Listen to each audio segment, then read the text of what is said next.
We are at Capital AudioFest 2024, and I'm delighted to be joined by Ted Denney, founder of Synergistic Research, in the Scott Walker Audio Room with Von Schweikert VR30 loudspeakers. Ted, thanks for doing this. Thank you, Ron. Thanks for coming by. Tell us about this PowerCell. This is the new version of the PowerCell? This is the new PowerCell SRX. It is the first fundamental re-engineering of the electromagnetic cells. So we rethought how we build the electromagnetic cells. We made it a lot more dense. And so it's larger than what's traditionally been in our cells. And then we stacked them. So there's no replacement for displacement. This has by far the most dense electromagnetic cell array of any PowerCell line conditioner we've ever made. We re-engineered the power supply for it. We re-engineered the ULF, or ultra low frequency bias, that overcomes or dithers the high frequency bias from our cell phones and Wi-Fi and everything else. It's the most effortless, unbelievable sound. How does the AC filtration work? Well, it runs through these cells. Mm-hmm. Okay? So there's no isolation transformer. No. It's these special cells. This technology. Mm-hmm. I got the broadest interpretation of the patent because no one had thought of it before. It does not limit current on demand. Our PowerCell SX, which retails for around $4,000, does not limit current on demand. And our Galileo, or our PowerCell SRX, also does not, and it's more than 4. So the AC flows through the power cells. It does. How do the power cells act upon the incoming AC? Many people think of electricity, and I did too at one time, and at one point in time we were taught this in school, that electricity is like water flowing through a pipe or electrons jumping from shell to shell in a wire. It's not what's happening. It's a vibration of the electrons, and that creates an electromagnetic field around the conductor. And a lot of things can interact with that signal and attach itself to the signal, and that's distortion, okay? Or high frequency noise, more to the point. So the electromagnetic cell puts a field around in close proximity to the AC traveling on a different conductor within the electromagnetic cells. And then there's another layer for ground. And it's shunting the noise to ground out of the system, replacing the high frequency RF with ultra low frequency RF, which is... So the AC is going through the electromagnetic field in the cells. Correct, and the dual electromagnetic field of what's in the cell and what's on the AC, that's where the conditioning takes place, the interaction between those cells, and it lowers the noise floor, especially in high frequencies. And most of what we hear as distortion in the system is originating from high frequency noise, which attaches itself to components, power cords, interconnect speaker cables, all of that. This is a circuit, that's a circuit, but every component in your system is interacting together, and it's creating a circuit. There's high frequency noise. It hits the power cell, it gets rid of it. How does the power cell change the sound of a system to your ears? Well, you hear a significantly lower noise floor. And when you hear a significantly lower noise floor, there's a corresponding increase in soundstage resolution. Each one of these massive EM cells in here, it stores energy like a supercapacitor. Because you're storing energy in these cells, when the music requires additional current to the speakers, you're getting more current to the speakers. The system actually sounds more dynamic when you plug your amps into any of our power cells, from the 4,000 unit up to the $60,000 unit. How does this acoustic resonator work? This is vibrating to the music. This creates a pressure differential that we are able to pick it up in our ears. Otherwise, everything in the system, the walls, the floor, the ceiling, your furniture, everything is vibrating as a resonator does, because they are resonators. But their resonant response has no relationship to the music. It's slow, it's delayed, it's primarily occurring in one frequency bandwidth, whatever the specific mass and resonant frequency is of the wall or the couch or whatever. And so your brain can't reconcile all of the spatial information that's in the recording and what the walls are telling you. No, you're not in a 50-foot space. You're in a 13 by 18-foot space or whatever. So it tricks you into thinking you're into a different acoustic space because this is radiating in real time. So the sound is vibrating the device. Correct. And the device is not absorbing, the device is repropagating the vibration? Correct. And it's sending it back to you, and then it's bouncing off of things, and we set things up around the room.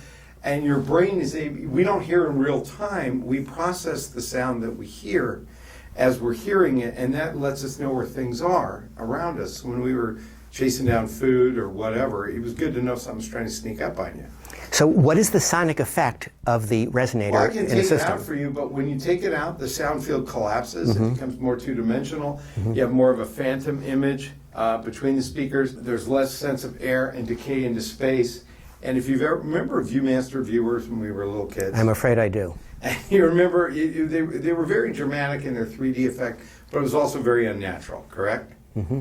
Well, the best you can typically hope for with stereo is an unnatural Viewmaster viewer sense of space. They're flat, but they're staggered, the images.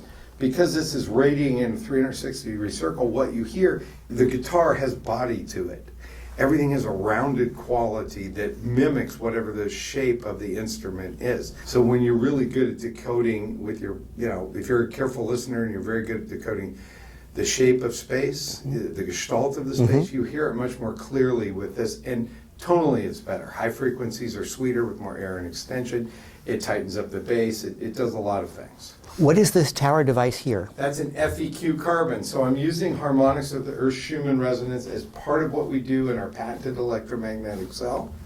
But I'm also pumping out those same harmonics of the Earth Schumann resonance into the room. Can you tell us briefly, what is the Schumann resonance? The Schumann resonance is the natural frequency on Earth, and it fluctuates depending on lightning and thunderstorms and different things. But it's so critical to human health and healthy function that we put Schumann generators on the space station. How does that resonance impinge upon an audiophile stereo system? We're getting a lot of high frequencies that are extremely unnatural from Wi-Fi and cell phones and the like. And because electricity is not water through a pipe, it's an electromagnetic field around a cable.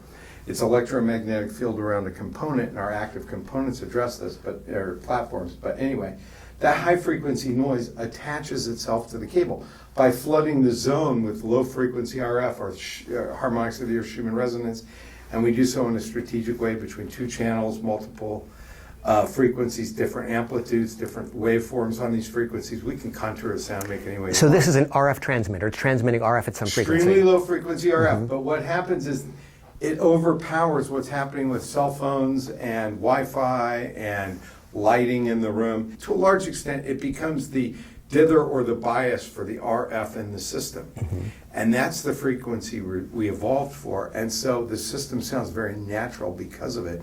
Whereas when you turn this off, it becomes flat and hard sounding, which is what we're typically used to. And it's why our systems deviate in their sonic quality from midday to midnight. At midnight, the RF environment is less complex. It has less high frequency, so the system sounds a bit more relaxed. And with all the Wi-Fi frequencies and cell phones around, the transmission frequency of this device doesn't somehow intermodulate with ambient no, RF? No, it does not, because it's so low. But it is like a Febreze for RF in your system, if that makes sense. So. I know this is your new streamer. Tell us about that. That's the new Voodoo streamer server. We built the best sounding PC we could. We listened to multiple different central processing units, different motherboards, different RAM chips. We'd have a couple different boxes, plug them in. There would be one variable difference, either a motherboard or a chip or whatever, and we quantified what different things sound like, so we could combine them to create the sound that we want, just based on subjective listening and double-blind testing. And then we worked in our PowerCell or power supply technology, as we have in the Galileo SRX PowerCell, as we have in our Galileo active ground blocks. We make a lot of active components with power cells. And that has a big impact on what our products sound like. So we built a great sounding power supply for the Voodoo, and then we applied the electromagnetic cell technology, and we applied the FEQ Carbon technology. So all of that high frequency noise that gets created on the central processing unit and the RAM, which attaches itself to the signal, because it's an EM field. When I listen to digital compared to our turntable, the turntable sounds bigger and the digital sounds smaller and flatter.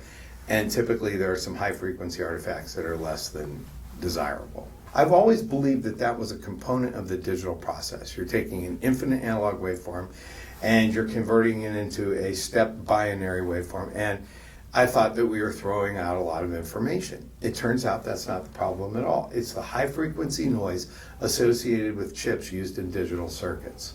And so when we apply our technology in the best sounding computer we can make, and I can demo that for you by turning off our active tech, it sounds flat and there's a hardness and it sounds like digital. Harry Pearson said, if you want to enjoy digital, don't listen to analog. Whenever we've done A/B, the systems always sounded smaller and flatter compared to a $100,000 table.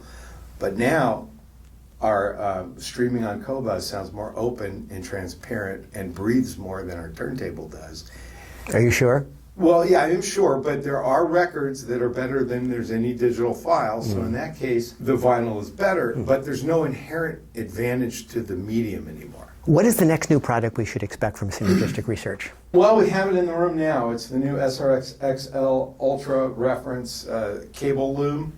And so we took our SRX cable loom, we scaled up the geometry so it's quite a bit bigger. It's more parallel cables in parallel in the geometries. And then we reworked the conditioning process and the unified energy field technology, which is what we do to interact with that electromagnetic field. And these are the best cables that we've ever made, ever. And as good as SRX was, SRX XL is not an incremental step forward. It's a significant step beyond. So, Thank you for taking the time, Ted, to Thank you. explain these products. Enjoy the show. thank you, and thanks for visiting.